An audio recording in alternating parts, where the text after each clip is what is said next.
une news, une vidéo, célébrée avec Jiba.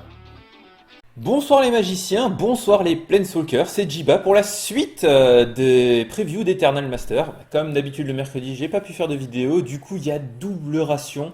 Je vais essayer de faire vite parce qu'il y a énormément de choses. Si je compte bien, il y a 44 cartes à vous présenter aujourd'hui, ça fait pas mal.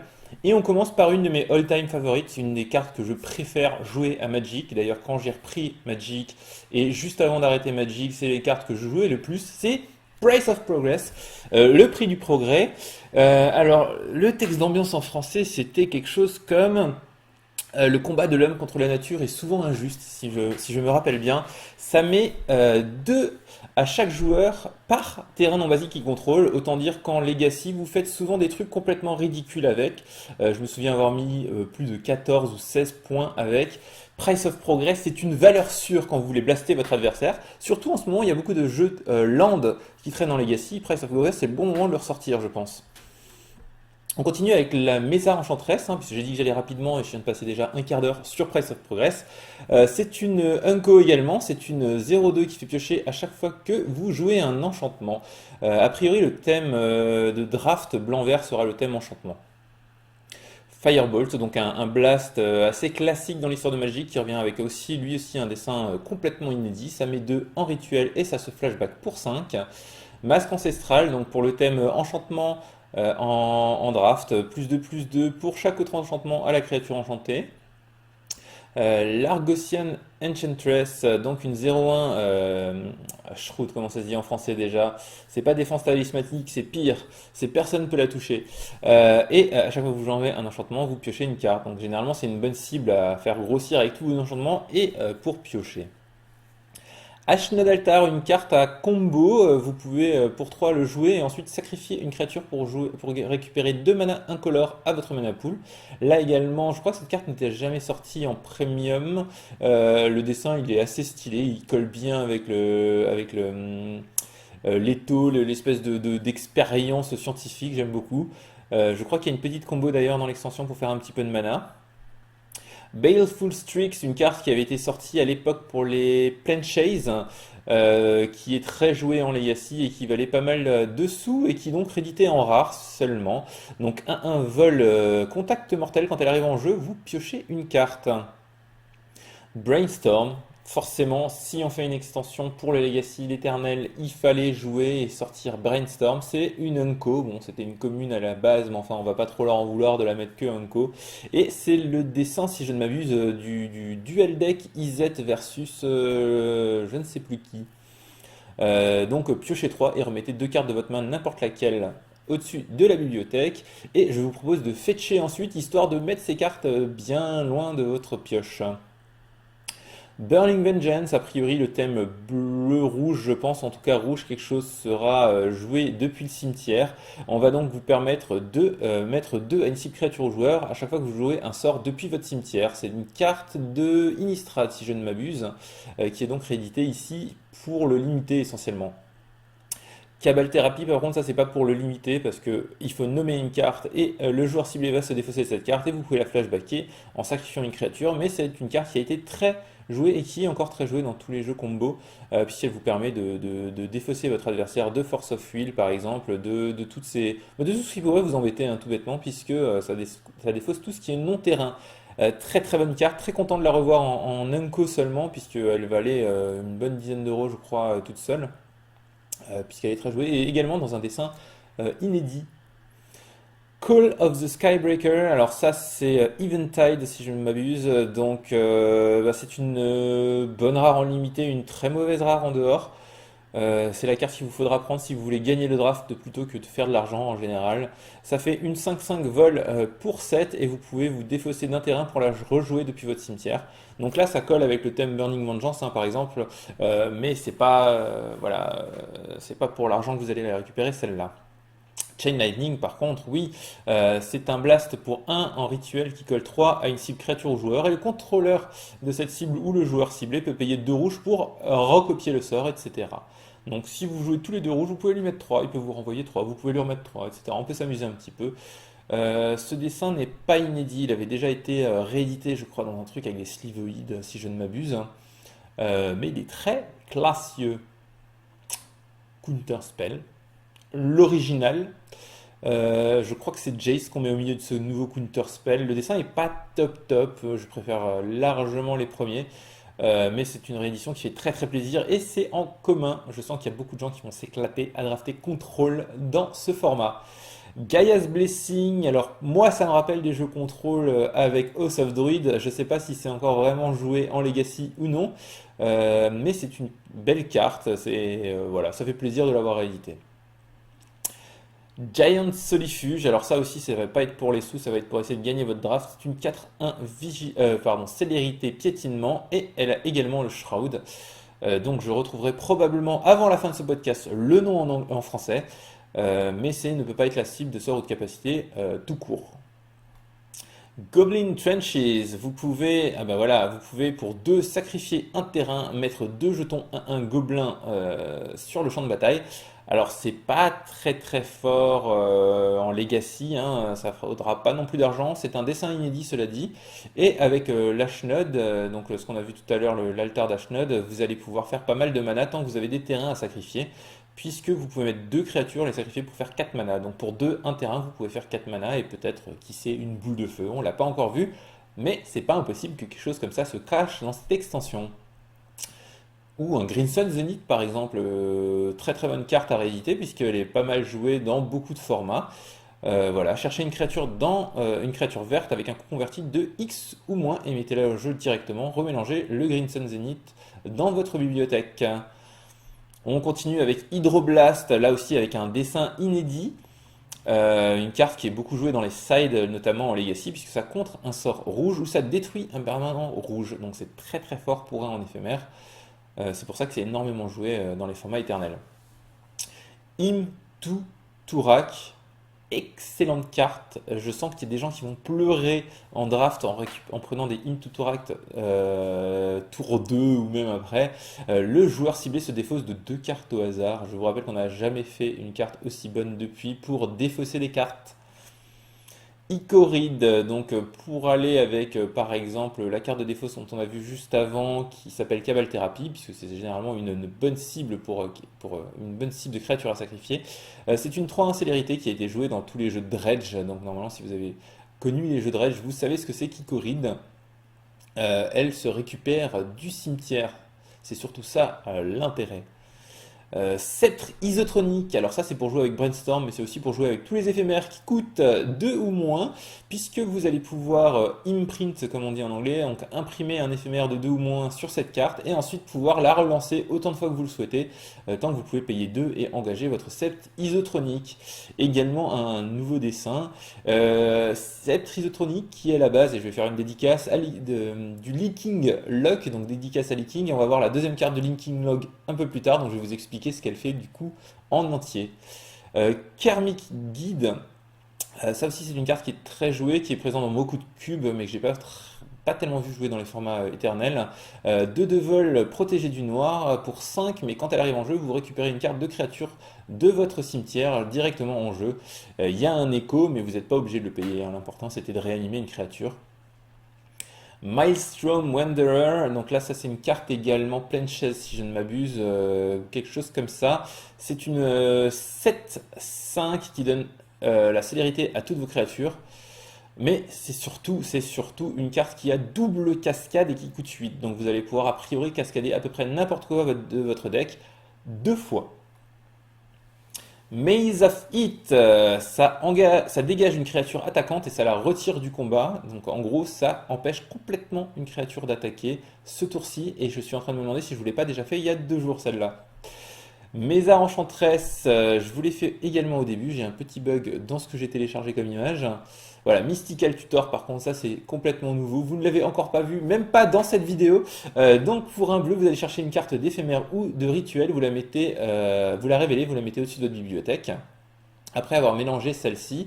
Également un nouveau dessin qui est assez joli, même si je ne suis pas certain de savoir ce qu'il représente. On dirait plus un parfum qu'autre chose. Et ça clôt, si je ne dis pas de bêtises, le cycle des tutors. Donc on a eu le blanc, le Enlightened, donc le noir c'était le vampirique, on a eu celui-là, le vert je ne sais pas si c'est le Green Sun Zenith qui compte, et le rouge c'était Gamble. Natural Order. Alors pour ceux qui ne connaissent pas et qui ne lisent pas très bien le chinois simplifié, non, ça c'est du traditionnel, je pense. C'est une carte qui fait que quand en coût supplémentaire de ces 4 mana, vous allez sacrifier une créature, mais vous allez pouvoir chercher n'importe quelle créature verte de votre bibliothèque et la mettre en jeu directement. Ça se joue assez bien avec... Alors comment il s'appelle cet homme-là? C'est une 10-10 pour 10 mana, 2 de chaque couleur, qui est protégé de tout. Généralement c'est assez agréable de jouer très tôt, genre tour 3 avec un elfe à sacrifier. Une 10-10 protégée de tout. Bonne combo. Nausée, une bonne carte qui est régulièrement jouée, puisque pour son effet, -1/-1 à toutes les créatures, c'est plutôt pratique. Disque de Nevinyrral, alors ça c'est pas la meilleure carte à rééditer, elle est déjà rééditée dans énormément de formats, et ben elle est pas si jouée que ça, mais c'est une carte assez emblématique de Magic, donc je pense que c'est pour ça qu'elle est là. Il arrive sur le champ de bataille engagé, et vous pouvez l'engager et payer 1 pour détruire tous les artefacts, les créatures et tous les enchantements. Donc il va mourir avec, bien entendu, mais vous allez pouvoir faire un petit peu de ménage. Alors à savoir qu'à l'époque les Planeswalkers n'existaient pas, donc c'est une carte qui va vous laisser les Planeswalkers quand même sur le terrain, ce qui est souvent la base de petites combos en cube où vous allez pouvoir jouer un Planeswalker et un truc qui fait chaque joueur sacrifie tous ses terrains, tous ses artefacts, ah mais il reste mon Planeswalker. Bonne base pour repartir en général dans une partie, hein, quand personne n'a rien mais que vous avez un Planeswalker en plus ou deux, je parierai pas cher sur votre adversaire. Unas Grâce, alors ça c'est une carte qui est plutôt sympathique puisque ça fait piocher une carte et retrace, donc vous pouvez défausser un terrain pour pouvoir la rejouer. Ça va marcher très bien dans le jeu bleu-rouge Burning Vengeance, ça va surtout être une bonne carte en limité pour piocher dans les jeux contrôle. Prodigal Sorcerer, alors là ça me fait rêver parce que quand j'ai commencé à jouer à Magic à lycée à l'époque, je vous dirai pas quel âge c'était, il y avait des gens qui jouaient des jeux bizarres, notamment un pote à moi qui après avoir joué contre lui, c'était plus vraiment un pote, faut l'avouer, qui jouait un jeu, alors je dis pas de bêtises, mais je crois qu'il y avait 12 créatures qui faisaient comme le Prodigal Sorcerer, donc il y en avait une qui était protégée du rouge, et il y en avait deux qui étaient 1 pour 3 je crois, et le reste c'était que des contre-sorts et des îles. Donc autant vous dire qu'on ne s'amusait pas beaucoup dans les parties, il tuait toutes vos créatures et puis il vous tuait, il vous pingait la figure quand il avait encore un petit peu de ressources. Et voilà, tout le reste se faisait contrer, tout bêtement. Et c'était une époque où c'était pas si facile d'avoir des sorts incontrables pour essayer de passer au milieu et l'air de rien, ou des sorts très peu chers pour faire très agressif. Pyroblast, donc le pendant rouge de la carte bleue qu'on a vu tout à l'heure, donc ça contre un sort s'il est bleu et ça détruit un permanent s'il est bleu. Aussi une très bonne carte, forcément, puisqu'elle est encore plus forte que la bleue, puisque celle-là, elle cible les permanents bleus, donc les meilleures cartes de Magic a priori. Aussi dans un dessin que l'on n'a jamais vu et qui est vraiment très joli, je trouve. Quiet Speculation, alors le nom me disait quelque chose et je me souvenais plus exactement ce que ça faisait. On va cibler un joueur, n'importe lequel, et on va chercher dans sa bibliothèque jusqu'à 3 cartes avec le flashback et les mettre directement dans le cimetière, donc pour lui permettre de les rejouer avec le flashback. Je sais pas si c'est si joué que ça, mais a priori, il doit y avoir quelques jeux qui le jouent un petit peu en side ou pour faire des trucs un peu rigolos dans les formats éternels. Regal Force, c'est un petit peu joué également, puisque c'est joué dans certains jeux combo elf, mais pas dans tous. Donc quand il entre sur le champ de bataille, vous allez piocher une carte pour chaque créature verte que vous contrôlez. Donc au minimum une, mais le principe généralement c'est de piocher 5 ou 6 pour pouvoir continuer votre combo et faire plein de mana, etc. etc.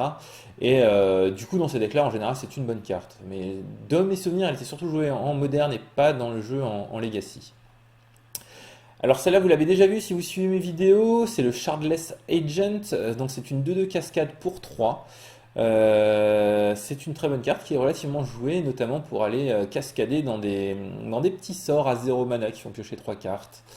Bonne carte en Legacy, très très bonne carte en Legacy.